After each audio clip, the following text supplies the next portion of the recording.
바울의 입장에서는 매우 억울하고 또한 위험한 고발과 고소를 당한 것입니다. 왜냐하면 방금 전에 우리가 읽은 대로 바울은 자신이 성전에 올라와서 무슨 일을 행하였는지를 그들이 대제사장과 그 무리들이 본 것이 없다는 것이죠.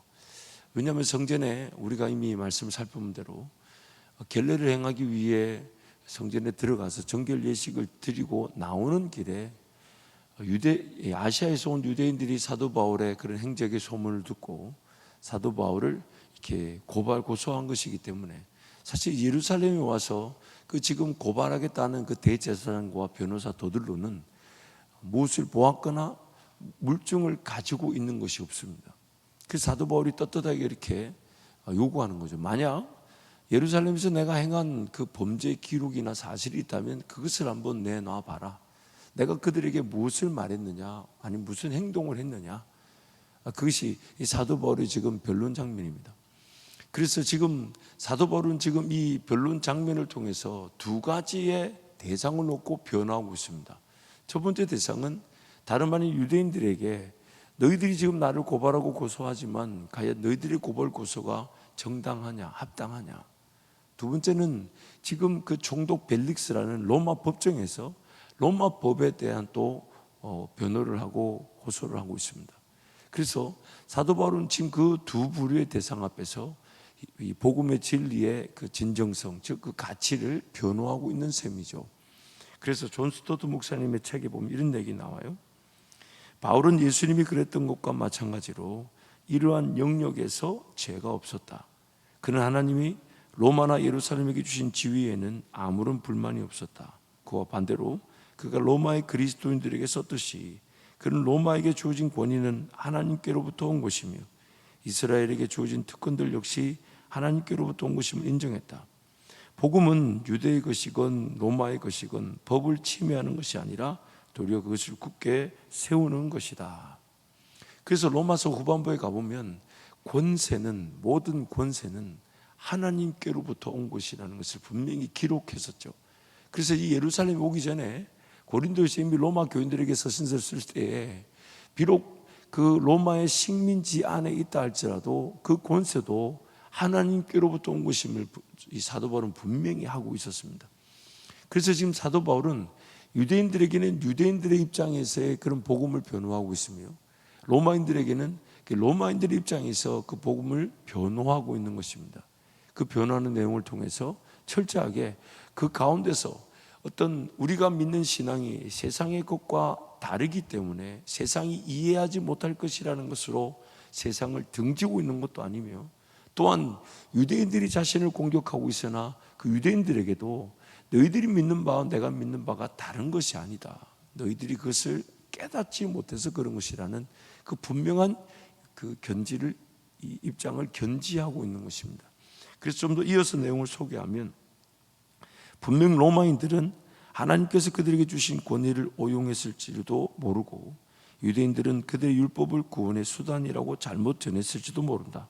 그런 상황에서는 바울은 그들에게 이의를 제기할 것이다.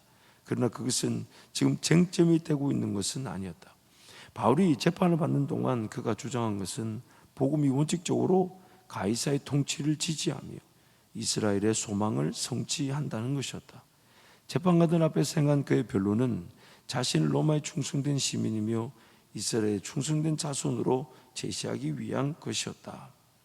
비록 그들이 이해하지 못한다 해도 그것이 로마 법정의 총독이었던 혹은 자신을 고발한 유대인들이었던 간에 그들에게 너희나 나나 다를 바가 없다. 같은 하나님의 통치와 다스리심 아래 같은 하나님 그 은혜 아래 거하고 있는데 비록 너희들이 모른다 해도 그 모른다는 것으로 등을 치지 않았다는 거죠. 끝까지 변호하려고 힘썼다는 거죠. 그래서 21장에서 28장까지 이제 3차 전도 이용 이후에 사도 바울의 그런 이 로마로 가는 여정을 보면 굉장히 지리하게 보이지만 끝까지 그 복음을 그 지금 고발 고소하거나 로마의 법정에 선 이들 앞에서 끝까지 그 복음을 해석해주고 전하려고 하고 그 복음을 변호하려고 하는 모습을 보여줍니다. 쉽게 포기하려고 하지 않습니다. 끝까지 그 복음의 대상자들, 비단 그들이 이해하지 못하여 자기를 죽이려고 하고 핍박하려고 하고 또한 뭐 돈을 받으려고 한다든지 이런 자세를 취하고 있다 해도 끝까지 그 복음을 변호하고 그 복음이 너희들이 지금 생각하는 것과 다르지 않다라는 그 분명한 입장을 견지하고 있죠. 그러면서 그 복음을 제시하고 있는 내용이 이 성경에 오늘 등장하고 있는데, 사도 바울이 전한 복음은 14절 15절 말씀 우리 함께 선포합니다.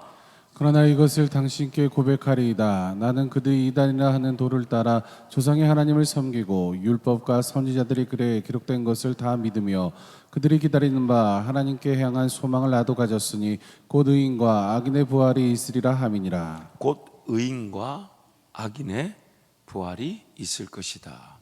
주목할 점은 그 부활이 있는 그날에 그것이 결정되는 것이 아니라 예수 그리스도를 믿는 그 믿음이 의인과 악인의 부활을 이미 결정했다는 것입니다. 그래서 그 부분을 21절에서 이렇게 말하죠. 함께 선포합니다. 오직 내가 그들 가운데 서서 외치기를 내가 죽은 자의 부활에 대하여 오늘 너희 앞에 신문을 받는다고 한 이 한 소리만 있을 따름이니이다 하니. 사도 바울이 그 유대인들이 자신을 고발할 때 그 모인 공회, 그 모임 이 사람들의 구성원을 볼 때 사두개파와 바리새파로 나뉘어지는 것을 보고 그들에게 뭔가 메시지를 전하기 위한 어쩌면 이용한 것이죠. 자기가 바리새인이라는 것을 이용해서 그래서 죽은 자의 부활을 전하는 것으로 내가 이런 핍박을 받는다라는 것이 그 유대인들로 서로 갈라지게 만들었어요. 그런데 그 죽은 자의 부활을 전한다는 그 복음의 메시지가 지금 유대인들에게 로마인들에게 필요했다는 것입니다. 그래서 지금 로마 법정 앞에 섰을 때 의인과 악인의 부활, 즉 죽은 자의 부활에 대한 메시지를 사도 바울이 더욱 강조하고 있는 셈이죠.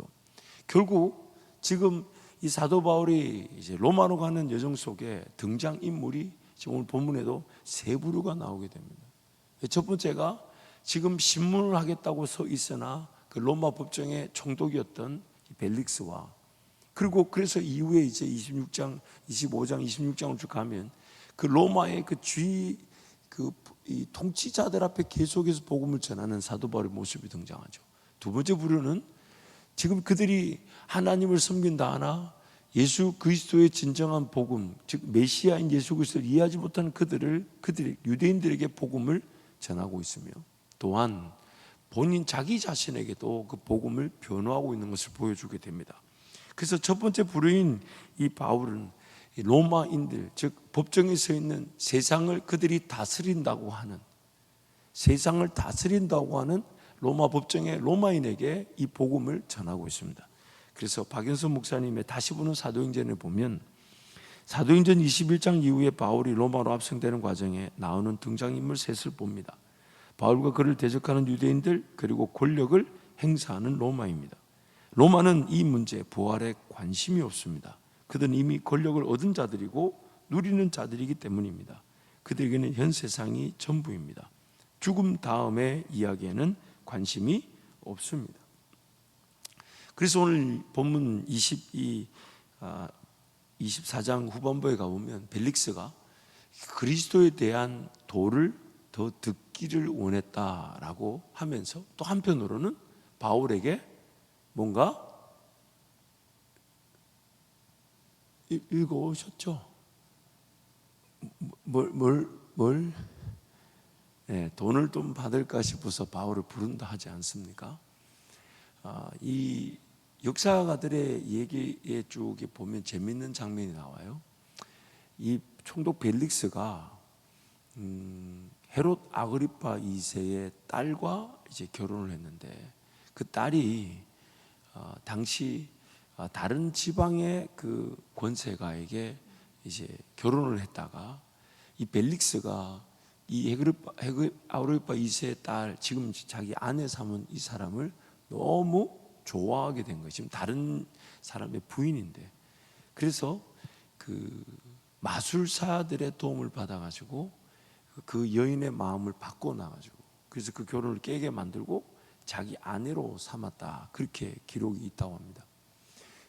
총독 벨릭스는 이 결혼이 세 번째였다고 그래요. 그리고 그 헤롯 아그리파 2세의 이 딸이 이 유대인이었다고 해요. 그래서 지금 유대인들은 사도 바울의 전하는 그 복음을 이단이라고 그랬는데, 총독 벨릭스는 그리스도의 그 복음의 도다, 그 진리다라고 여기면서 듣고자 했다는 거죠. 다름 아닌 그 자기 아내로 삼았던 그 여인에게서부터 유대인들이 전하는 도를 이렇게 듣게 되었을 것이다. 그래서 성경이 이렇게 말하죠. 이미 벨릭스는 그 도에 대해서 알고 있더라라고 얘기합니다. 그래서 실질적으로 그 아내가 유대인이었기 때문에 그 도에 대해서 들은 바가 있었던 거죠. 그래서 유대인들보다 그 도에 더 익숙했다라고도 성경이 말합니다. 그러나 그 로마 그 법정에 있는 지휘관들이나 권세자들은 그들은 이 부활의 도에 관심이 없었어요. 지금 이 세상을 자신들이 정복했고 다스리고 있고 거기에 군림하고 있기 때문에 실질적으로 사람이 죽고 난 다음에 그 다음 생에 대해서 전혀 관심이 없는 겁니다. 그래서 그 관심 없는, 부활에 전혀 관심 없고 이 세상에 마치 자신들의 세상인 양 살아가는 그 세상을 향하여 사도 바울이 복음을 전하고 있는 것입니다. 두 번째 부류는 바울을 죽이려고 하는 유대인들이 복음의 대상자들이었죠. 그래서 좀 더 내용을 소개하면요, 유대인들은 선민이고 율법을 가지고 있고 성전을 지었는데 바울은 그것이 아무것도 아니라고 하고 유대인이나 이방인이나 똑같이 예수를 믿어야 하는 죄인이고 그렇게 해야 하나님의 백성이 될 수 있다고 말하기 때문에 유대인들이 억울하다는 거죠. 유대인들이 택한 방법이 무엇이었습니까? 바울을 죽이는 것이었습니다. 지금 그들은 그들의 신앙으로, 하나님을 섬긴다는 그들의 신앙으로 하나님을 거절하고 있다는 것입니다. 그래서 바울이 지금 부활에 대한 얘기를 했을 때 두 부류 다 부활과 관계없는 삶을 살고 있었는데, 세상이 자신들의 것인 양 군림하고 있던 그 로마 법정에서의 로마인들이나 혹은 하나님을 섬긴다 하면서 이 세상에서의 자신들의 삶과 신앙을 지켜내기 위해 하나님을 밀어내고 있는 유대인들에게 복음을 전하고 있다는 것입니다. 그리고 이 두 부류에서 우리는 우리 자신들을 보게 된다는 것이죠. 오늘 나의 신앙, 나도 과연 그 이 부활의 신앙에 초점을 두고 있나? 그 부활은 현세적 부활과 미래적 부활로 나뉩니다. 그래서 사도 바울이 고린도전서 15장에 그 부활의 현재적 의미와 미래적 의미를 우리에게 강조하고 있었죠. 당연히 미래적 의미는 예수 그리스도 다시 오신 그날에 재림 때에 예수님이 부활의 몸을 입으셨던 것처럼 우리도 부활의 몸을 입을 것입니다. 우리는 이 땅의 삶을 잘 살아내어서 예수 재림을 기다리는 것이 아니라 예수 재림을 기다리는데 오늘 남겨진 이 삶을 예수와 동행하며 사는 겁니다. 여러분, 그 순서가 바뀌면 신앙의 능력은 완전히 상실하게 되죠. 예수 재림을 기다리기 때문에 오늘을 사는 것과 오늘을 잘 살다 보면 언젠가는 예수님 만나겠지 하고는 이게 신앙의 능력이 완전히 달라집니다.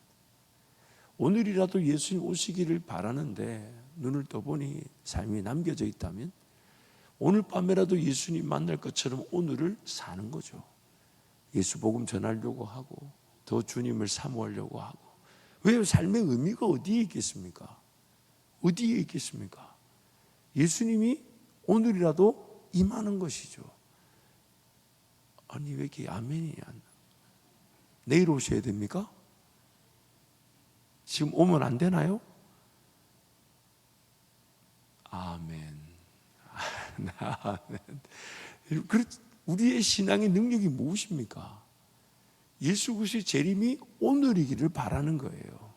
오늘인데 주님 눈을 떠보니까 오늘이 세상을, 예수 재림을 기다리는 또 세상을 살아갈 기회를 주셨다면 이 세상은 예수님을 기다리는 자답게 예수 재림을 기다리는 것을 기준으로 사는 거죠. 그러니 세상이 어떻게 우리를 감당하겠습니까? 뭐가 우리에게 제약이 생기겠어요? 무엇이 우리를 기쁘게 만들겠습니까? 세상이 그 어떤 것들이, 왜냐하면 만약에 내일이라도 주님 오시면 내 가진 것, 세상 모든 것들이 다 눈 녹듯이 사라진다. 눈 녹듯이. 사라지면 안 되는 분위기는 떠나갈지어다.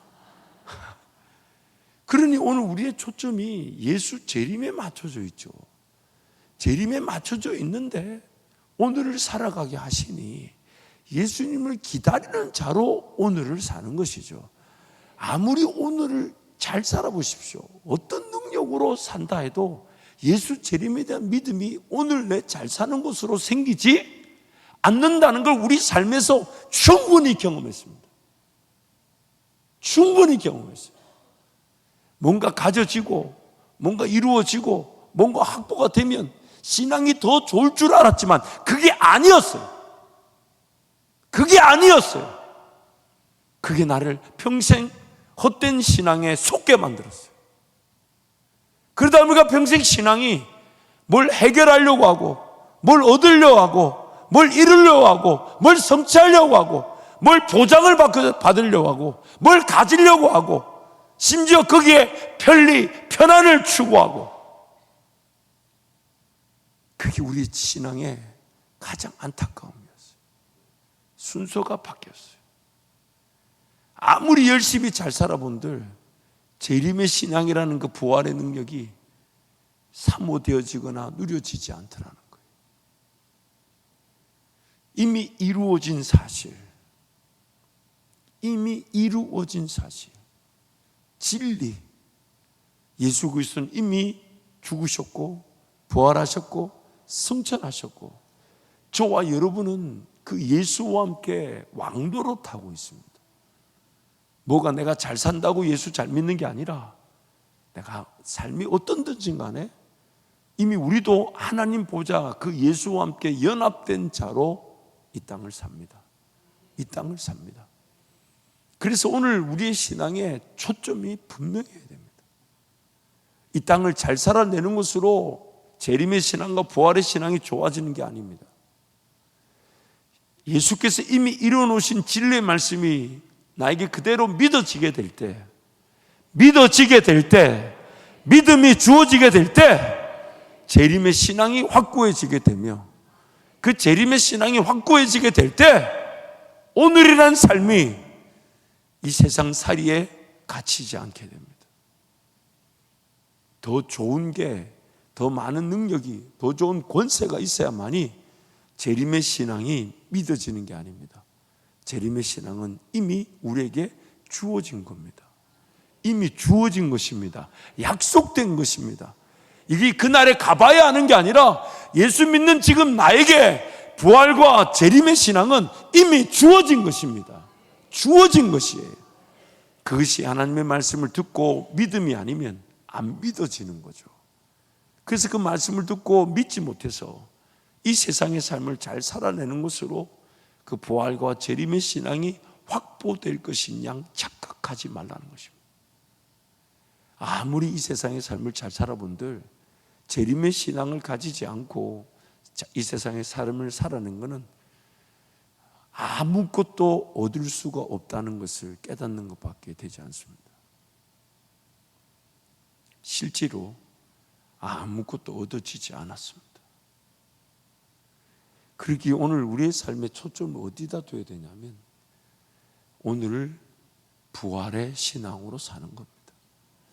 예수님 오신 그날에 우리도 그분과 함께 새하늘과 새 땅에 들어가게 되지만 또한 남겨진 오늘의 삶이 날마다 나는 죽고 예수가 다 내 안에서 살아나시기를.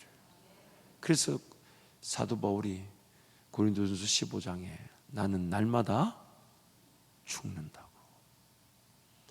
미래적 의미에서의 부활의 신앙만을 말하는 것이 아닙니다.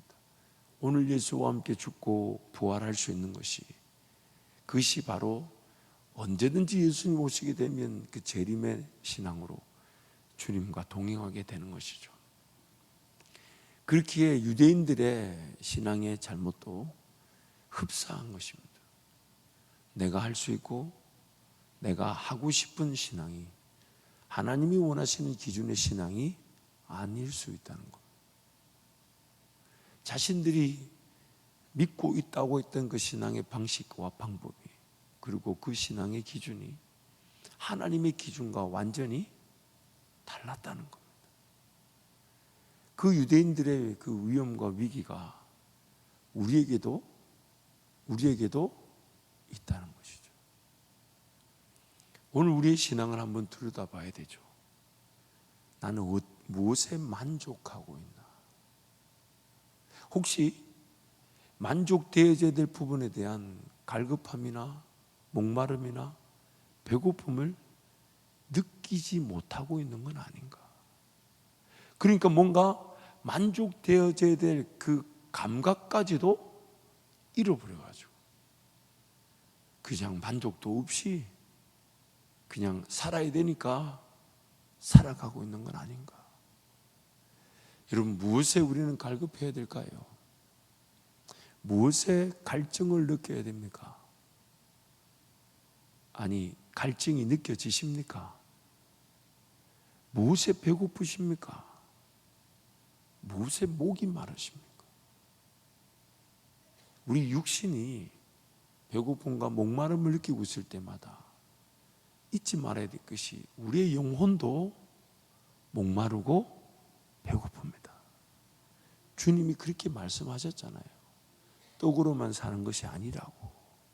하나님의 말씀으로 산다는 것은 그 말씀에 대한 갈증과 목마름과 배고픔과 그 말씀의 갈급함이 내 영혼이 가지고 있다는 거예요.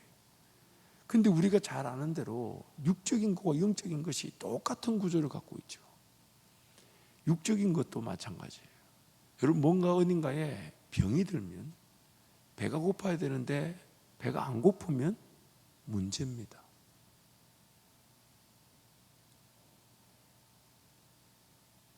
가끔씩 이렇게 한번 여러분 생각해 보면 어떨까요? 밥맛이 땡길 때마다 아니 몇몇 분을 이렇게 보니까 밥맛이 나는 없는데 라고 쳐다보는 분이 계셔가지고, 여러분, 밥맛이 땡길 때마다 반찬이 사실 그렇게 뭐라 그럴까 화려하지 않아도 좋지 않아도 내 밥맛이 있다는 것으로 다 맛있잖아요. 아, 왜 이렇게 오늘 대화가 잘 안 되죠, 우리가? 아니, 여러분, 그렇지 않아요? 저는 참 감사한 게 그래서 주님이 끝까지 저에게 주실 은혜 중에 하나가 밥맛이 떨어진 적이 없었어요. 아니, 뭐 아멘 안 하셔도 괜찮아요. 제 거니까. 제 거니까 아멘 해주신 분도 여러분의 밥맛도 살아날지어다. 아멘. 근데 여러분, 저는 저희 아버님의 유전자, 어머니의 유전자를 좋은 걸 참 많이 받았어요, 제가 보니까. 근데 저희 부모님을 봐도, 저를 봐도 그렇고 우리 부모님을 봐도 우리 집안에는 밥맛이 없었던 적이 없는 것 같아요. 지금도 저희 어머니가 가끔씩 오셔서 식사하시는 걸 보면 며느리는 엄청 놀랍니다. 여든이 다 되신 분이 저렇게 잘 드시니까 지금도 전도하러 다닌다고 막 돌아다니고 잠 안 자고 기도하고, 지금도 막 장거리를 막 혼자서 운전해서 막 왔다 갔다 하고, 언제 왔는데 또 보면 언제 가고 안 계세요. 참, 우리 주님이 그렇게 왔다 갔다 하시는 모양이에요. 근데 보세요, 저는 밥맛이 있을 때마다 가끔씩 이런 질문을 한번 제 속에 던져봅니다. 내 영혼의 밥맛은 어떨까? 내 영혼의 밥맛은 어떨까? 밥을 먹고 싶어하는 그 갈급함과 목마름과 배고픔을 내 영혼의 것에도 나는 느끼고 있나? 왜냐하면 떡으로만 사는 것이 아니라 하나님 말씀이 내 영혼을 먹이시고 마시게 하고 살찌우고 성장하게 하게 하신다는데, 말씀에는 내가 얼마나 밥맛을 느끼고 있나? 그래서 아마 금식하라 하시는 거 아닌가? 금식하라 하시는 거 아닌가? 여러분, 오늘 우리는 어디에 갈급함을 느끼고 있습니까? 어디에 갈증을 느끼고 있습니까? 만약 그 갈증과 목마름과 배고픔이 없는데 신앙생활 해야 된다면 물론 안 하는 것보다는 안전하겠죠. 그렇죠? 그러나 그 갈증과 배고픔과 목마름이 없는데 신앙생활을 하고 있다면 우리 자신들 한번 두렵고 떨림으로 반성하는 마음을 좀 가져야 되지 않을까요? 나도 모르는 사이에 하나님의 기준이 아니라 내가 섬기고 싶고 내가 하고 싶고 내가 할 수 있다는 그 신앙의 기준으로 내가 만족하고 있는 거 아닌가? 병든 거 아닌가? 병이 든 거 아닌가? 왜냐하면 몸이 아프면요 밥맛이 없어요. 몸이 아프면요 먹으려 안 해요.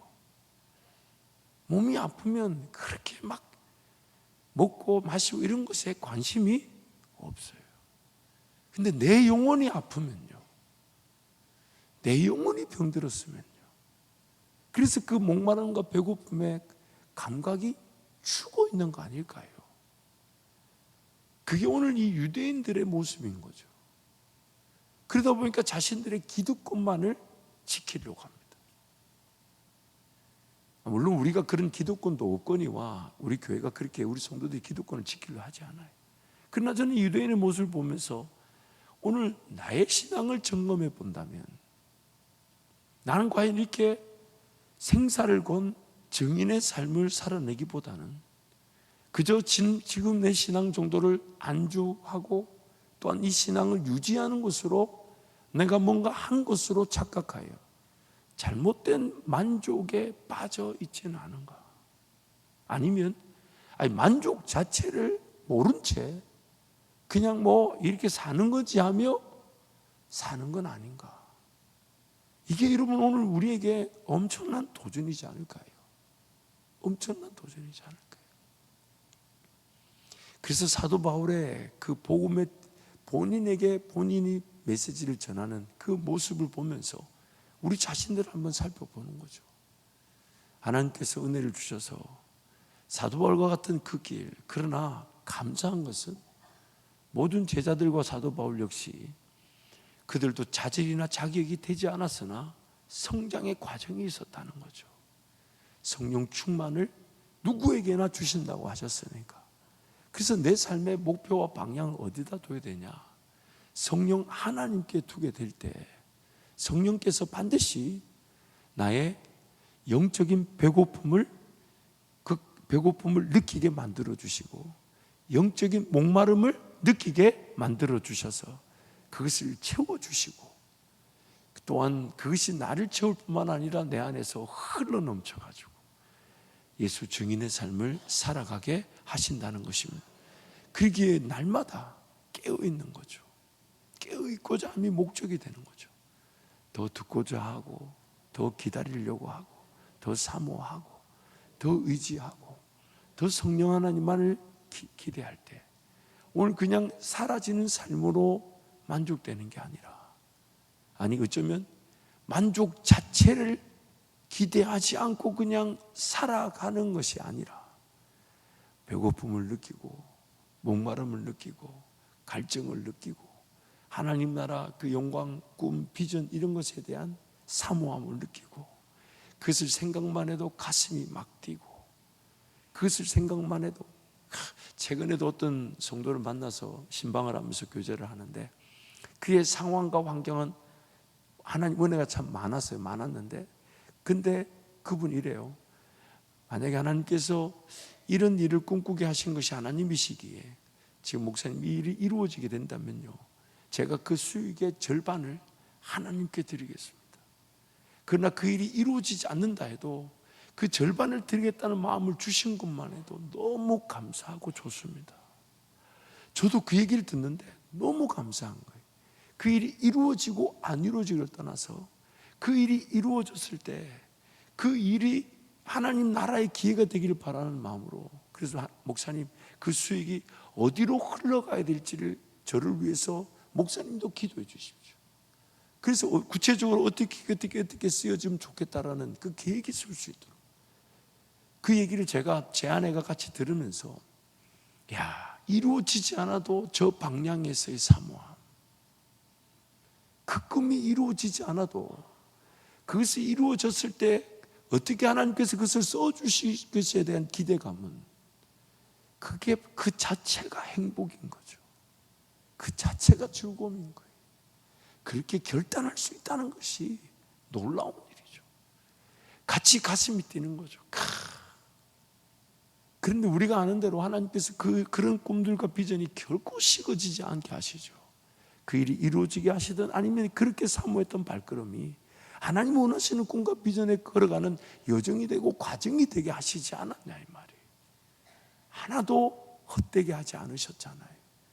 그래서 오늘 우리가 정말 갈증을 느끼고 배고픔을 느끼게 될 일들이 우리 가운데 있냐는 겁니다. 만약 그렇지 않다면 오늘 우리도 유대인들의 그런 기득권적인 신앙에 갇히게 됩니다. 내가 뭔가 할 수 있고 하고 싶은 것이 전부있냐, 심지어 그것을 지키기 위해 하나님 그분을 대적하고 거절하려는 그 삶의 모습들은 오늘 우리에게 경종을 울리기에 충분할 것입니다. 사랑하는 성도 여러분, 날마다 성령 하나님을 인정하고 성령 하나님을 기다리지 않는다면 우린 그런 갈증, 갈급, 배고픔 느껴보지 못한 채 그저 내 지금 이 신앙, 식어진 이 신앙 안에 고착화되게 될 것입니다. 그러기에 날마다 성령 하나님을 사모하여 말씀으로 채워주십시오. 기도로 만져주십시오. 더욱 주님과 동행할 수 있도록 은혜를 베풀어 주십시오. 그런 마음으로 주님과 동행하기를 축복합니다.